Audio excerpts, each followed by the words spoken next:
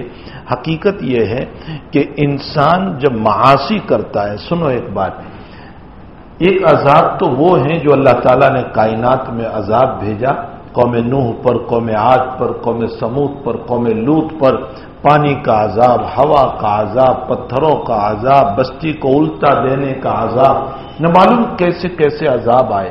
اور سنو، ایک عذاب وہ ہیں کہ جب انسان گناہ میں مبتلا، وہ بھی گناہ کرتے تھے اور انہی گناہ کے نتیجے میں انہوں نے اپنے نبی کی بات کو نہیں مانا تھا.